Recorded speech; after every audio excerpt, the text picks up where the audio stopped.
H.C. Verma के concept of physics volume 1 के chapter number 4 the force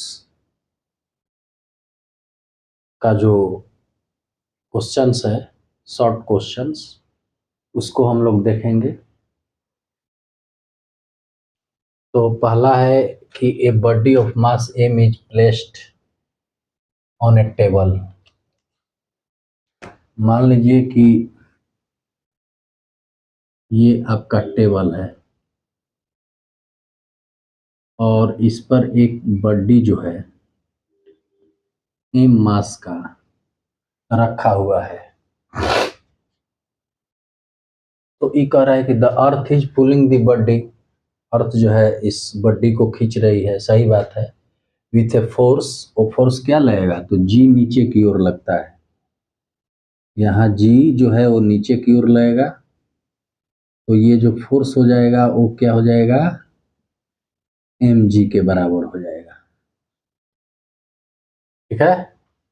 तो मान लीजिए कि ये एक्शन फोर्स है, ये क्या है, एक्शन फोर्स।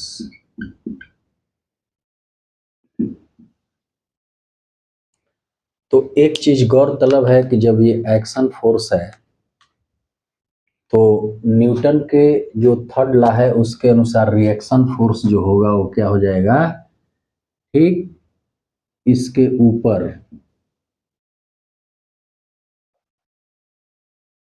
एक फोर्स लगेगा नॉर्मल। क्या लगेगा, नॉर्मल। और उसका भी मान क्या होगा, एम जी के बराबर ही होगा। और तब इसको हम लोग क्या कहेंगे, रिएक्शन फोर्स। इसको क्या कहेंगे, रिएक्शन फोर्स। अब न्यूटन का जो थर्ड लॉ है उससे हम जानते हैं कि एक्शन फोर्स जितना लगता है उतना ही मात्रा का क्या हो जाता है, रिएक्शन फोर्स लगता है, लेकिन डायरेक्शन एक दूसरे के ठीक अपोजिट होता है।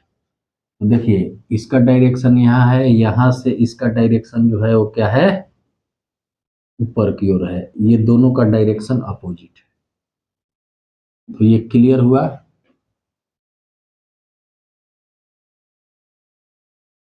अब विचार करते हैं क्वेश्चन नंबर 2 पर। चलिए मिटाते नहीं है, 2 को भी लिख देते हैं। ये body, a boy is sitting on a chair placed on the floor of room. मान लीजिए कोई लड़का है, वो चेयर पे बैठा है, चेयर पे बैठा है, ये चेयर है, इस तरह से बैठा है। तो right as many action reaction pairs of force as you can.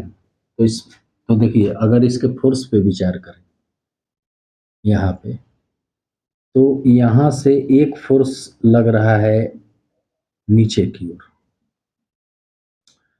मान लीजिए यहाँ एज्यूम कर लीजिए कि लेट दी मास ऑफ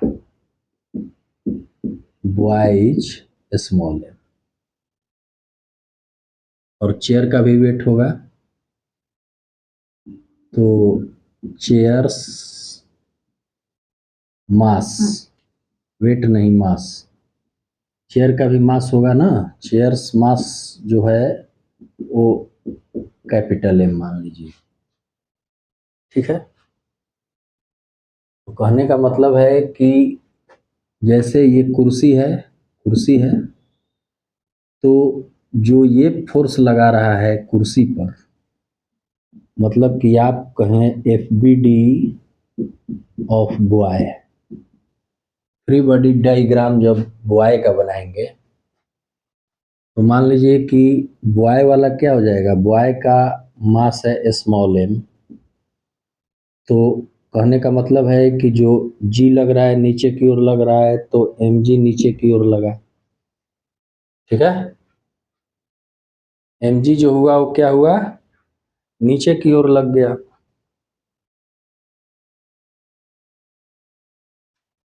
तो अब इसको मान लीजिए कि ये एफ है, एफ बराबर एम जी। ठीक है। अगर मान लीजिए कि ये एक्शन फोर्स है, एक्शन फोर्स है, तो अब इसके विपरीत में एक रिएक्शन फोर्स लगेगा, उस फोर्स को मान लेते हैं एफ डैक्स, वो भी क्या लगेगा, एम जी लगेगा, जो कि जिसको हम कहेंगे नॉर्मल, जिसको क्या कहेंगे, नॉर्मल। तो यहाँ पर हम क्या देखते हैं, यहाँ पर देखते हैं कि एफ बराबर एफ डैक्स, मैं मैग्नीट्यूड की बात कर रहा हूँ, जब भी वेक्टर लगाऊंगा तो एक पे माइनस का चिन्ह आएगा, ये हो गया। अब दूसरी है कि मान लीजिए कि दोनों का वेट अगर हम कंबाइंड रूप से ले रहे हैं, इसको आप लोग समझ गए।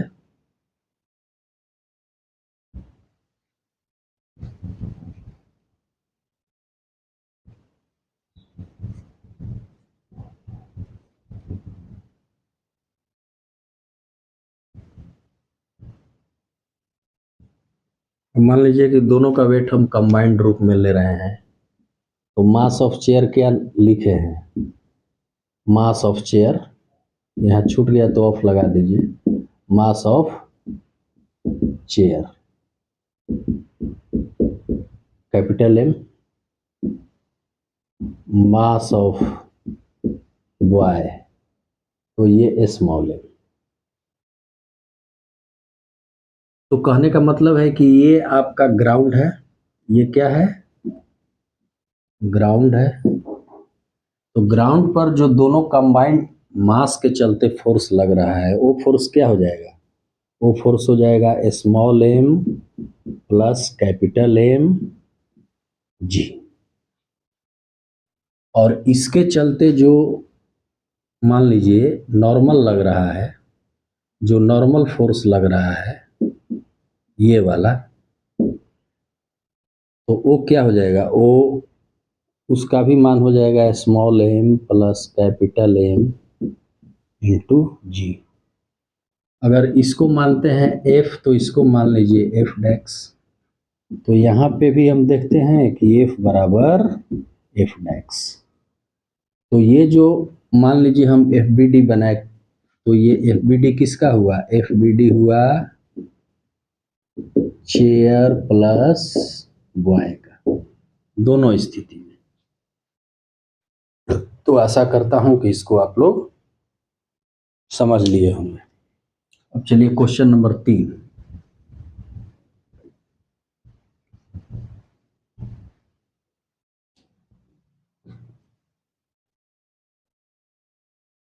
क्वेश्चन नंबर 3 जो है वो कह रहा है कि ए lawyer allies, a liar alleges in court that the police has forced his client to issue a statement of confession. What kind of force this? तो देखिए फिजिक्स की दृष्टि से इसको लिखा जाएगा it is not a force, ये कोई बल नहीं है।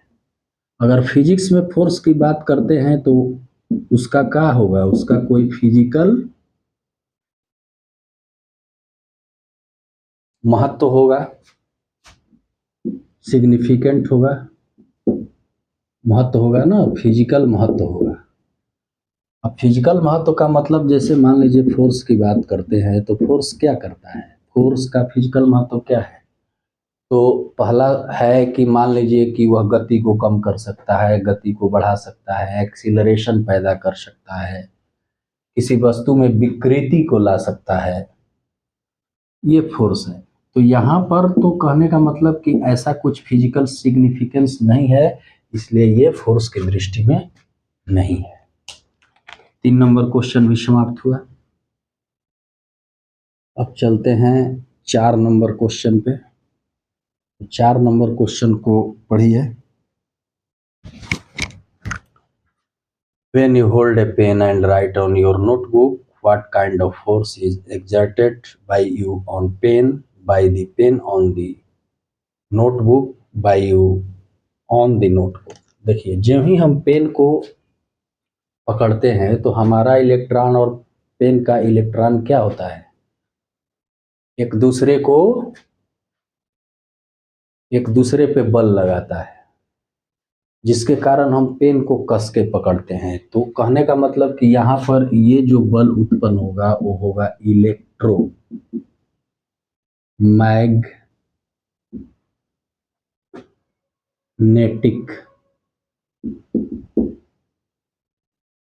फोर्स, इलेक्ट्रोमैग्नेटिक फोर्स हो जाएगा। By the pain on the notebook, अब नोटबुक पे लिखते हैं तो वहां पर क्या होता है, फ्रिक्शन होता है। ये हम बता रहे हैं 4 नंबर क्वेश्चन का। नोटबुक पे फ्रिक्शन होता है, तो फ्रिक्शन के चलते, घर्षण के चलते क्या होता है, हम लिख पाते हैं, जिससे हमारी पेन जो है वो फिसलती नहीं है। तो अब वहां पर भी जो फोर्स उत्पन्न होगा वो क्या होगा, इलेक्ट्रोमैग्नेटिक फोर्स। ठीक है, electromagnetic force by you on the notebook. और इसका भी उत्तर होगा electromagnetic force by you on the notebook. अब 5 नंबर पे विचार करते हैं।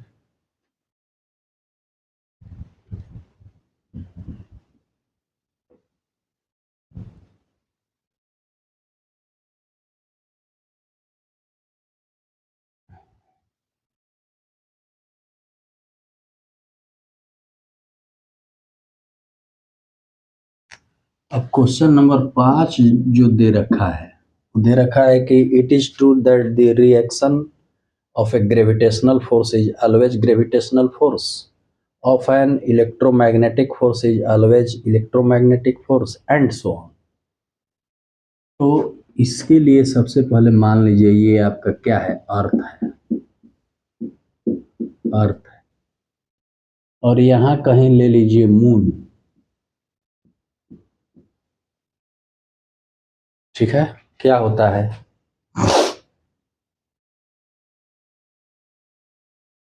अर्थ इसे अपने तरफ एक फोर्स से खींचती है। ये अर्थ द्वारा मून पे लगाया गया फोर्स है, FEM, force of earth moon के लिए, अर्थ खींच रही है। और मून भी क्या करता है, मून भी एक फोर्स लगाता है इस पर, और ये अर्थ को अपनी तरफ खींचता है। तो ये दोनों फोर्स का मैग्नीट्यूड जो है वो आपस में बराबर होता है। तो it is true that the reaction of gravitational force is always gravitational force. अब मान लीजिए कि ये एक्शन फोर्स है, अर्थ ने जो मून पे लगाया, और ये आपका रिएक्शन है, रिएक्शन है, तो ये रिएक्शन फोर्स हो गया, ये आपका एक्शन फोर्स हो गया। तो दोनों क्या है, एक्शन और रिएक्शन दोनों ही ग्रेविटेशनल फोर्स हैं। इसी तरह से इलेक्ट्रोमैग्नेटिक फोर्स में भी यही होता है, क्योंकि यहाँ पे भी अगर देखा जाए तो एक तरह से एक्शन रिएक्शन वाला जो नियम है वो पालन होता है। इस तरह से ये समाप्त हुआ।